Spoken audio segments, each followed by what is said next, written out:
Good evening students. Today let's learn future continuous tense. आओ आज future continuous tense सीखते हैं। बड़ा ही इंटरेस्टिंग, बड़ा ही इजी टेंस है ये, ज़्यादा कुछ इसके अंदर है नहीं। एक चीज़ है जो जानने वाली है, बट उससे पहले हम देख लेते हैं कि इसको हम पहचानेंगे कैसे जब हम ट्रांसलेशन करेंगे। तो हमको देखना रहेगा रहा होगा, रहे होंगे, रहा होगा या रही होगी आदि, ये पहचानो। कल जब हमने फ्यूचर परफेक्ट कंटिन्यूअस टेंस किया था तब भी पहचान यही थी। बस फर्क क्या था, फ्यूचर परफेक्ट कंटिन्यूअस टेंस में हमको टाइम का पता था कि कब वो काम कब से चल रहा होगा। टाइम हमको पता था कि किस पॉइंट ऑफ टाइम से या पीरियड ऑफ टाइम से काम चल रहा होगा। इसमें बस हमको टाइम का नहीं पता होगा, बस इतना पता होगा कि काम कंटिन्यूएशन में होगा इन फ्यूचर। तो कुछ एग्जांपल्स देख लेते हैं इसके। We will be learning modals, prepositions, voice, articles, etc. in coming days.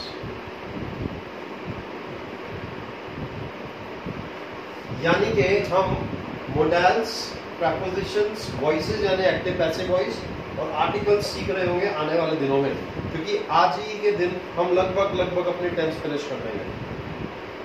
तो हमको ये देखना है कि यहाँ पे विल भी लगा, बाकी अगर हम देखेंगे तो ऑलमोस्ट एवरीथिंग इज सेम। ये वर्ब हो गई आईएनजी के साथ में, and this all is object, क्योंकि वर्ब से हमने क्वेश्चन पूछा लर्निंग से, सीख रहे हैं, क्या सीख रहे हैं? मोडाल्स, प्रीपोजिशन, वॉइसेस, आर्टिकल, ये चारों चीजों में जवाब दिया तो चारों के चारों कंबाइंड ऑब्जेक्ट में। और जो बच गया in coming days that is extras. अब अगर हम इसको नेगेटिव बनाएंगे तो कैसे बनाएंगे? हम यहाँ पे नॉट लगा देंगे, विल नॉट बी। इंट्रोगेटिव में विल आगे आ जाएगा, सिंपल एज दैट। अब हम एक रूल देख लेते हैं। पहले के वीडियो में आपने देखा होगा रूल को सिंटैक्स भी बोलते हैं, यानी जब चीजों को जोड़ के कुछ बनाया जाता है। Subject will plus v plus V1 plus ing plus object plus extras. ये पॉजिटिव का है। नेगेटिव में subject will plus not plus v plus V1 plus ing plus object plus extras. Interrogative में will plus subject plus be plus V1 plus ing plus object plus extras। तो ये तीन rule है। अगर ये yes no वाला sentence होगा question में तो हम इससे बनाएंगे। अगर वो yes no वाला नहीं होगा तो हम इसके आगे वो जो क्वेश्चन होगा, चाहे वो क्या हो, कैसे हो, क्यों हो, उसकी इंग्लिश इससे पहले आ जाएगी, बाकी रूल सेम रहेगा। होपफुली आपको इतना बेसिक तो समझ आ गया होगा अब तक कि आप रूल कैसे बनाते हैं। अब इन्हीं रूल के बेस पे मैं आपको लगभग एक एग्जांपल हर एक चीज़ का दे देता हूँ। अब ये इजी इसलिए है क्योंकि इसमें हमें सिर्फ एक हेल्पिंग वर्ब यूज़ करनी है। मैंने कल भी आपको बताया था, उस वीडियो में आपको बताया गया था कि फ्यूचर टेंस में शैल का यूज़ जो होता है, अब शैल का यूज मॉडर्न इंग्लिश में बहुत मिनिमम हो गया। लीगल डॉक्यूमेंट्स जो कि एफिडेविट्स होते हैं, कोर्ट के ऑर्डर्स होते हैं, या आप जो डिस्ट्रिक्ट मजिस्ट्रेट्स होते हैं डीएम्स, उनके जो ऑर्डर्स निकलते हैं, लीगल डॉक्यूमेंट्स में मोस्टली हमको शैल का यूज दिखेगा। बट मॉडर्न इंग्लिश में बोलते टाइम और लिखते टाइम शैल का यूज हटा दिया गया है, तो हमको उतना ज़्यादा फोकस करने की ज़रूरत नहीं है, ना तो स्पोकन इंग्लिश में ना रिटन इंग्लिश में। आओ अब सीखते हैं कि सेंटेंस हमको कैसे बनाना है।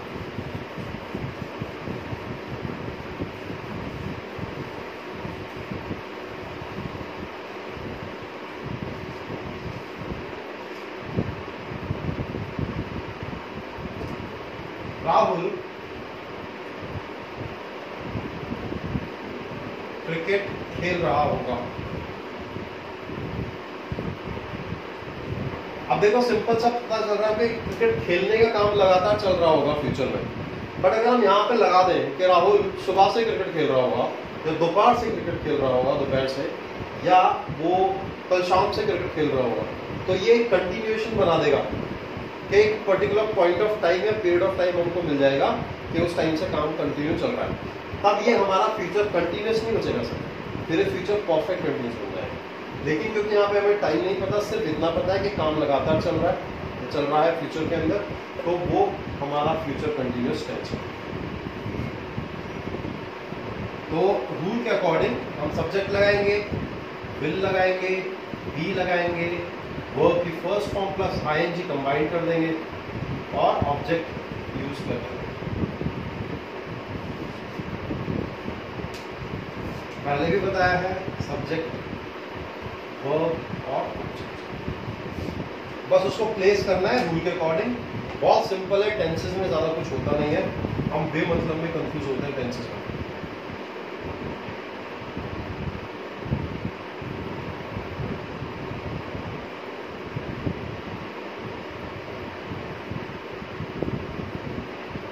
भारतीय टीम अच्छा क्रिकेट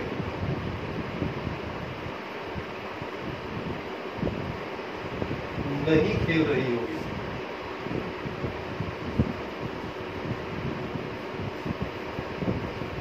तो क्या बोलेंगे हम? Indian team will not be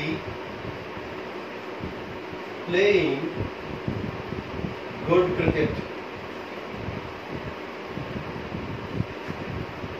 ये नेगेटिव, ये पॉजिटिव, एक इंट्रोगेटिव का देख लेते हैं।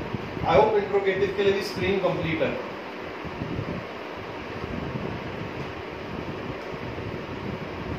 क्या हम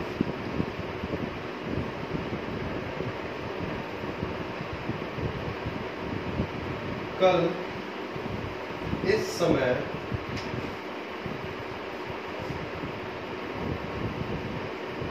पढ़ रहे होंगे?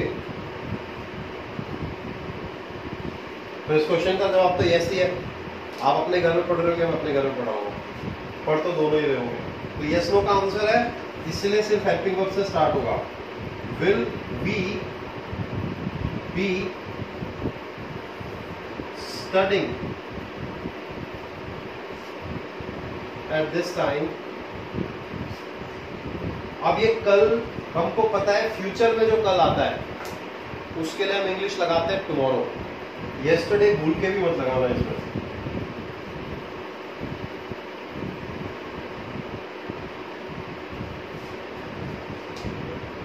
Will we be studying at this time tomorrow?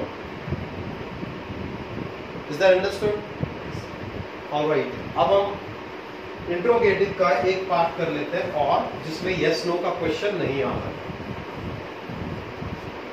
देखिए वीडियो, इस टाइप की वीडियोस मैं जब चाहे आधे घंटे, पौने घंटे की, एक घंटे की बना सकता हूँ, बट यूज नहीं है, क्योंकि इसका बेसिक क्राइटेरिया एक होता है, आपको समझने की जरूरत होती है कि हमें सब्जेक्ट कहाँ प्लेस करना है, वर्ब कहाँ प्लेस करनी है, ऑब्जेक्ट कहाँ प्लेस करना है। और ये आपकी अपनी प्रैक्टिस होती है जिसके बेस पे आप इनको इम्प्रूव करते हो। वरना वीडियोस आपको बहुत बहुत देर की मिल जाती हैं यूट्यूब पे, बट उनको बेनिफिट आप, क्योंकि आज के टाइम पे सबके पास उतना टाइम नहीं है। मेरी वीडियो 10-12 मिनट 15 मिनट की होती है, तो भी लोग 2-3 मिनट देख के छोड़ देते हैं। उनके पास उतना टाइम ही नहीं है कि 2-3 मिनट से ज़्यादा देखें। लेकिन ये टॉपिक्स इतने छोटे भी नहीं है कि मैं 2-3 मिनट में एक्सप्लेन करूँ। अगर मैं 2-3 मिनट में कोई चीज़ एक्सप्लेन करने का क्लेम करूँ या दावा करूँ, so I will be telling a white lie, यानी सफ़ेद झूठ बोल रहा हूँ मैं। वो कुछ इस तरीके से, जो उत्तम नगर में हमारे बोर्ड लगे रहते हैं, दिन दहाड़े इंग्लिश सीखे, 30 घंटे में इंग्लिश सीखे, 24 घंटे में अंग्रेजी बोलना सीखे। अगर ये इतना आसान होता तो आज 90% से ज़्यादा भारत अंग्रेजी बोलना सीख गया होता। It's not possible at all. आप एक फॉरेन लैंग्वेज को एक्वायर कर रहे हैं, ये आपके अंदर अपने आप से आई नहीं है, आपने सुन सुन के सीखी है। It's not a first language, it's a second language. तो आप एक्वायर कर रहे हैं, जब आप एक्वायर करते हैं तो बहुत सारे फैक्टर्स काम करते हैं उसके अंदर, तो we need to understand that. अब हम उसको देख लेते हैं एक बार इंट्रोगेटिव को।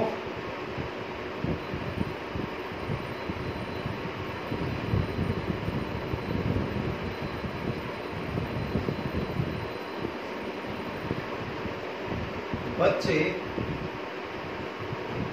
अंग्रेजी बोलना क्यों या क्यों सीख रहे होंगे?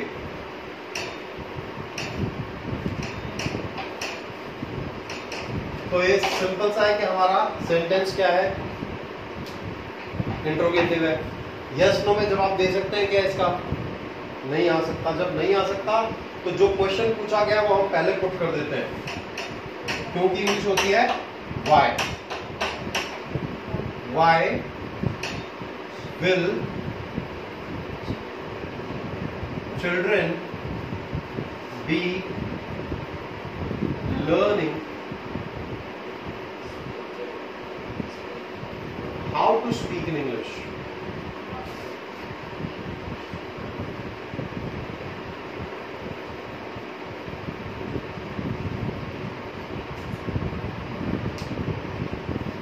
क्योंकि जब भी आप कोई चीज सीखते, जैसे घुड़सवारी करना, so how to ride horse, Hindi बोलना, हिंदी लिखना, हाउ टू राइट हिंदी और हाउ टू स्पीक हिंदी, ठीक है। या बाइक चलाना सीखना, हाउ टू राइड राइडिंग और how to ride bike, sorry, ठीक है। तो हमको इस टाइप से ये चीजें बनती हैं जो ये मैंने आपको बताया। फोकस ऑन दिस, होपफुली आपको समझ आ गया। बहुत छोटी सी वीडियोस हैं, इम्प्रूव कीजिए, प्रैक्टिस कीजिए, जितना प्रैक्टिस करेंगे उतना एक्वायर करेंगे, वरना तो फिर जिंदगियां चली जा रही हैं, ऐसे फिनिश हो जाएंगे सब।